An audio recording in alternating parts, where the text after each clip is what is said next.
할렐루야. 오늘도 우리에게 생명 주신 하나님을 찬양하며 이 하루를 시작하겠습니다. 찬송가 370장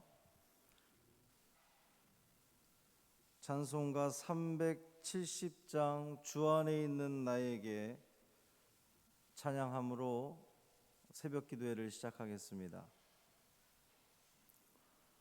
주 안에 있는 나에게 딴 근심 있으랴.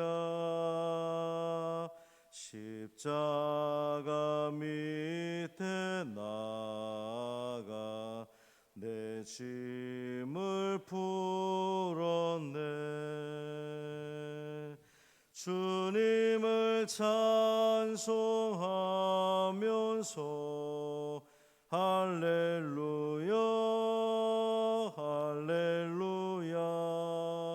내 앞길 멀고 험해도 나 주님만 따라가리.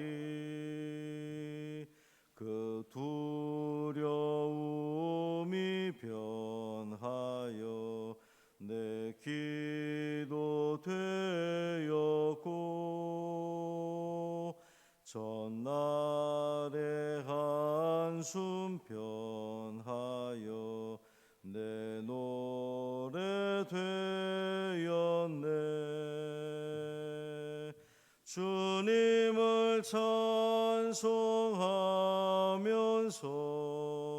할렐루야 할렐루야. 내 앞길 멀고 험해도 나 주님만 따라가리. 내 주는 자비하셔서 늘 함께 계시고, 내 궁핍함을 아시고 늘 채워주시네.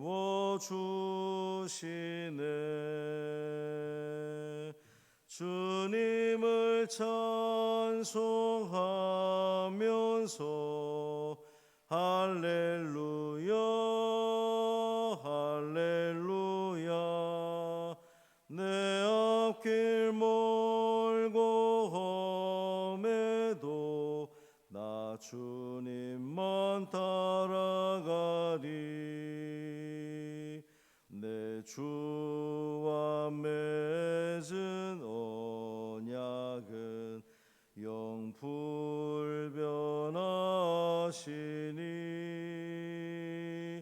그 나라 가기까지는 늘 보호하시네.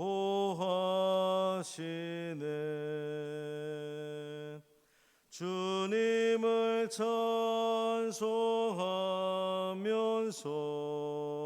할렐루야 할렐루야.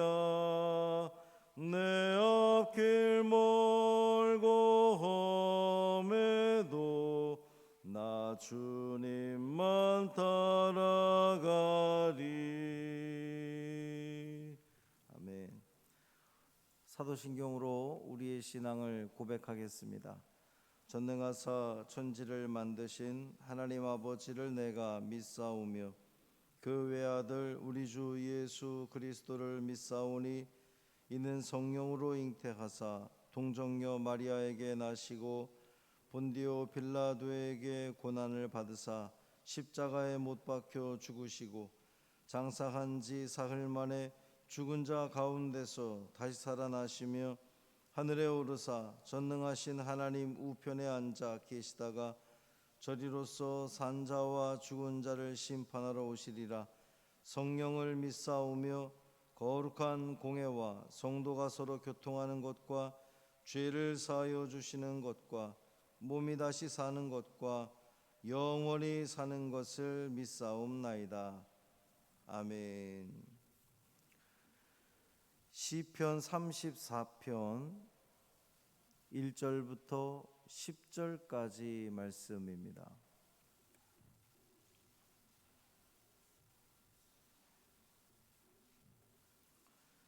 시편 34편 1절부터 10절까지 말씀 함께 읽겠습니다. 내가 여호와를 항상 송축하며 내 입술로 항상 주를 찬양하리이다. 내 영혼이 여호와를 자랑하리니 곤고한 자들이 이를 듣고 기뻐하리로다. 나와 함께 여호와를 광대하시다 하며 함께 그의 이름을 높이세. 내가 여호와께 간구하매 내게 응답하시고 내 모든 두려움에서 나를 건지셨도다. 그들이 주를 앙망하고 광채를 내었으니 그들의 얼굴은 부끄럽지 아니하리로다. 이 곤고한 자가 부르짖음에 여호와께서 들으시고 그의 모든 환난에서 구원하셨도다.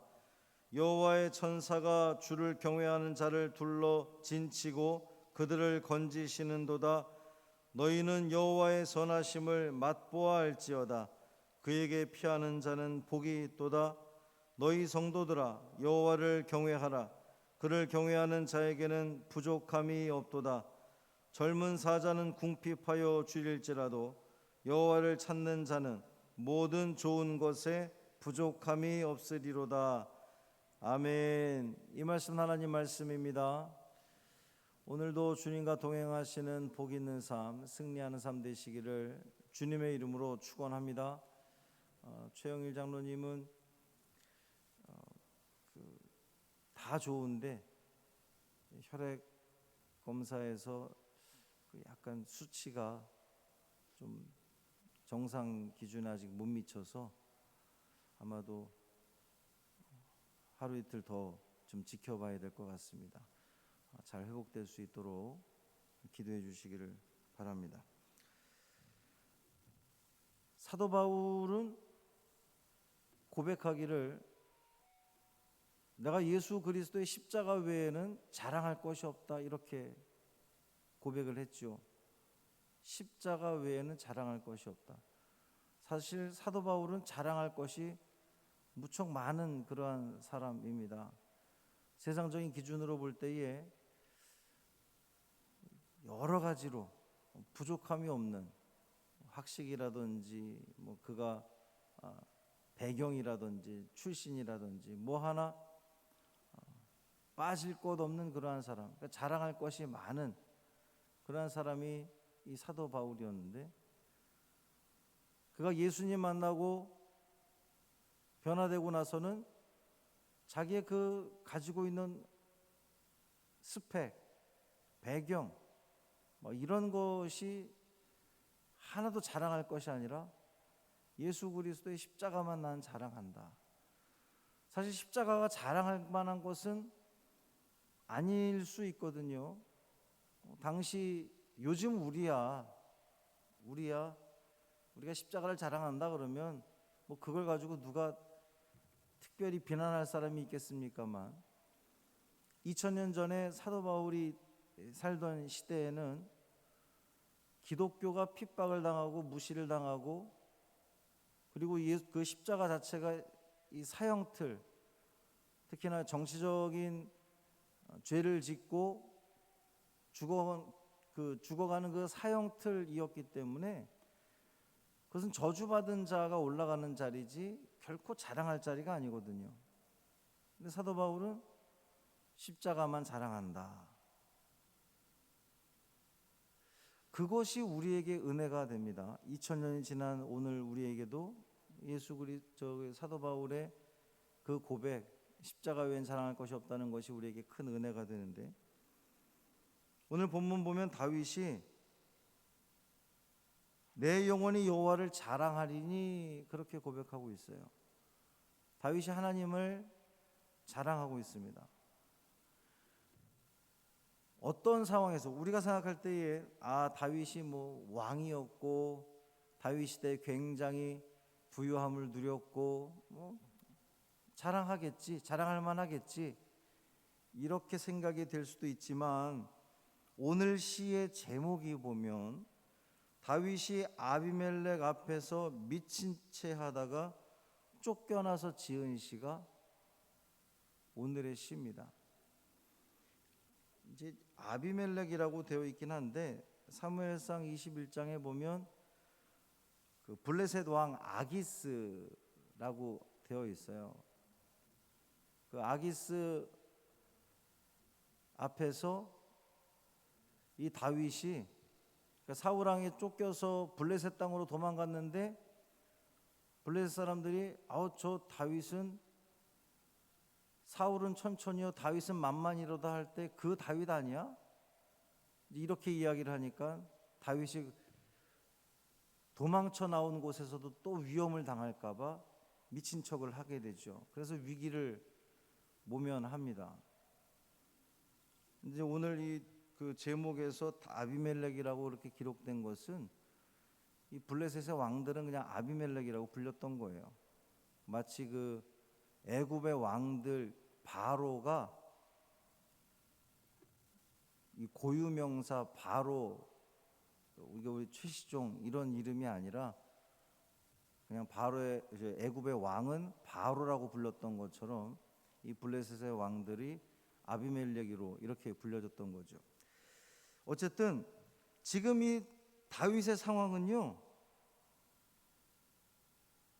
하나님을 자랑할 만한 그런 상황이 아니거든요.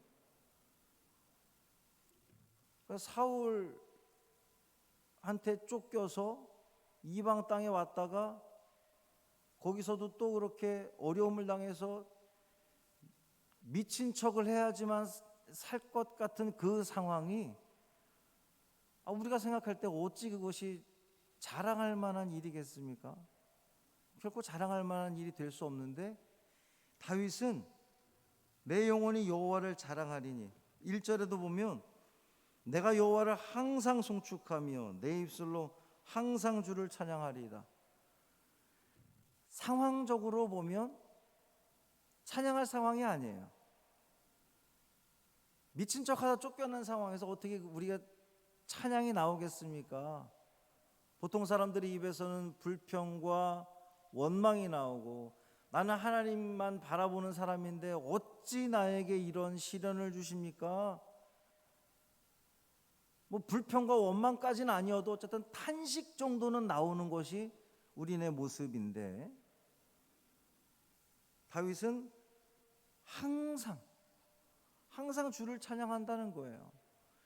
이 환난 속에서도 내 영혼이 여호와를 자랑하리니 그런데 이 다윗의 이 자랑이 하나님을 자랑하는 것, 이 자랑할 것 없는 상황 속에서도 하나님을 자랑하는 것이 곤고한 자들이 이를 듣고 기뻐하리로다 그랬어요. 그 세상에 수많은 곤고한 자들, 어려움 당하는 자들이 다윗의 이 모습을 보고 기뻐한다는 거예요. 같이 기뻐한다는 거예요. 어려움을 당하면 우리도 그렇잖아요. 몸에 병이 들어오고 집안에 어려움이 있고 사업에 문제가 생기고 이러면 감사하기 쉽지 않습니다. 그 입에서 찬양이 나오는 것이 쉽지 않아요. 하나님을 자랑하는 것이 쉽지 않습니다. 여러분 어려움 당하는 상황 속에서 밖에 나가서 내가 우리 하나님을 자랑한다 그러면 어이구 네 거나 네 몸이나 권사해 잘해 이런 핀잔을 들을 거예요. 그런데 이 다윗의 이 하나님을 향한 자랑, 이 곤고한 속에서도 하는 자랑이 다른 이들에게 기쁨이 된다는 거예요. 그러면서 권유하기를 나와 함께 여호와를 광대하시다 하며 함께 그 이름을 높이세. 누구한테 하는 얘기입니까? 세상의 곤고한 자들에게 제안하는 거예요. 어려움 당하는 자들이요, 근심하는 자들이요, 나와 함께 여호와를 찬양합시다. 그 이름을 높입시다. 왜냐하면 내가 여호와께 간구함에 내게 응답하시고 내 모든 두려움에서 나를 건지셨기 때문입니다. 그들이 주를 앙망하고 광채를 내었으니 그들의 얼굴은 부끄럽지 아니하리로다. 야, 놀라운 고백입니다. 그들이 누구예요? 곤고한 자들이에요. 다윗처럼 어려움 당하는 자들입니다. 그들이 주를 앙망하고 광채를 내게 되면서 주를 사모하면서 주를 바라보면서 이제 얼굴빛이 달라진 거예요. 이전에는 내 상황 때문에 얼굴이 일그러지고 입에서 나오는 말들이 아름답지 못하고 힘들어 죽겠어, 이렇게만 이야기를 하던 사람들이 하나님을 의지함으로써 하나님께서 응답하심으로 모든 두려움에서 건져내게 됐다는 그 기쁨 때문에 얼굴빛이 달라지는 거예요. 광채를 내면서 그들의 얼굴은 더 이상 부끄럽지 않게 됐습니다. 여러분, 삶에 문제가 오면 당당하기보다는 좀 부끄러워지죠. 그렇습니다. 남편의 사업이 굉장히 어려움을 당했어요. 그러면 왠지 얼굴이 부끄러워져요. 남들 앞에 서기 꺼려집니다. 잘 되고 막 이럴 때는 어깨에 힘도 들어가고 얼굴에 광채가 나는데, 얼굴이 밝아지는데 내 뭔가 문제가 생기면 부끄러워져요. 그런데 오늘 이 다윗의 시를 통하여서 곤고한 자들, 문제가 있는 자들이 하나님을 온전히 바라보고 하나님을 의지하고 간구할 때에 하나님이 응답하시고 그 어려움 속에서 건져내 주심으로 이 곤고한 자가 부르짖음에 여호와께서 들으시고 그의 모든 환난에서 구원하셨도다.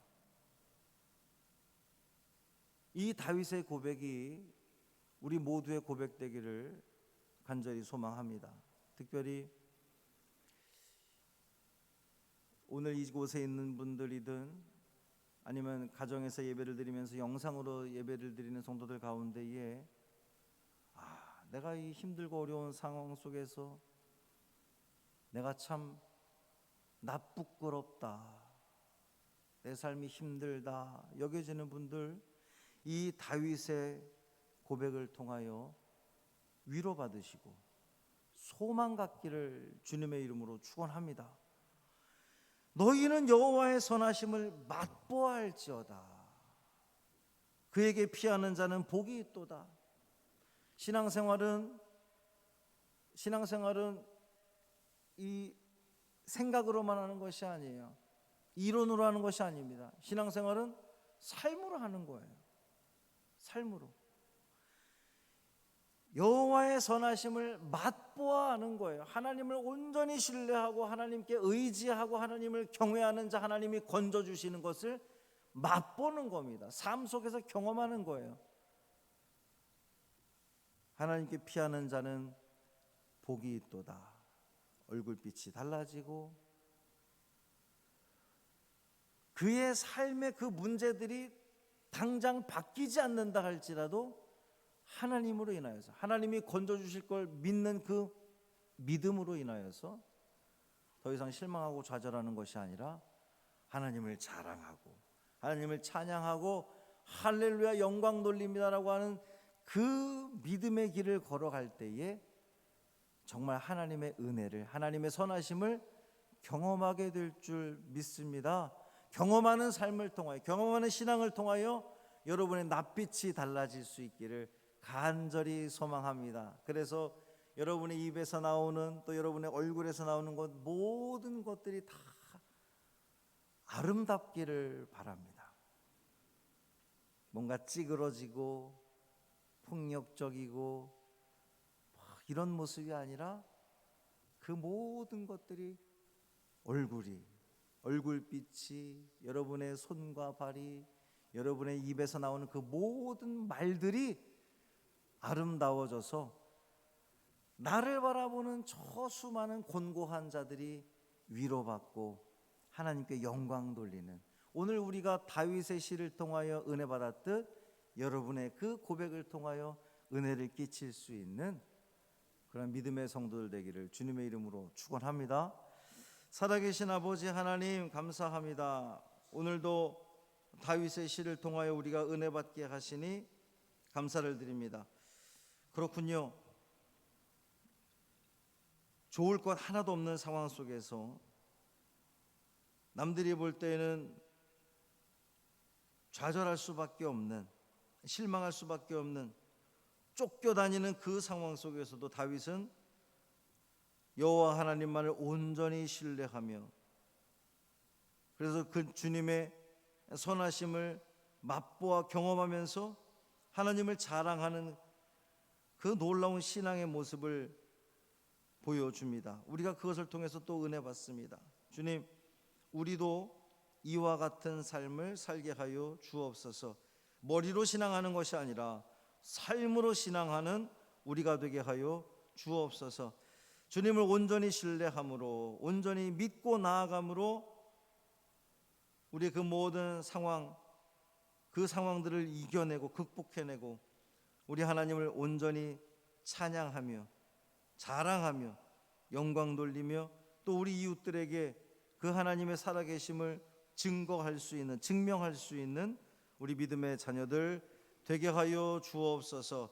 우리 최영일 장로님 회복시켜 주옵시고 건강함으로 퇴원할 수 있도록 주님의 은총을 더하여 주옵소서. 아버지 하나님, 또 백신을 접종하는 성도들 있습니다. 함께하여 주옵시고 그 모든 어려움 속에서 또 아픔 속에서 주님만 바라보게 하시며 주님의 그 도우심과 은혜를 이 삶 속에서 마음껏 누리며 살아가는 귀한 성도들의 삶 되게 하여 주옵소서. 감사드리며 우리 주 예수 그리스도의 이름으로 축복하며 기도합니다. 아멘. 하늘에 계신 우리 아버지여, 이름이 거룩히 여김을 받으시오며 나라가 임하시오며 뜻이 하늘에서 이루어진 것 같이 땅에서도 이루어지이다. 오늘 우리에게 일용할 양식을 주시옵고 우리가 우리에게 죄 지은 자를 사하여 준 것 같이 우리 죄를 사하여 주시옵고 우리를 시험에 들게 하지 마시옵고 다만 악에서 구하시옵소서. 나라와 권세와 영광이 아버지께 영원히 있사옵나이다. 아멘.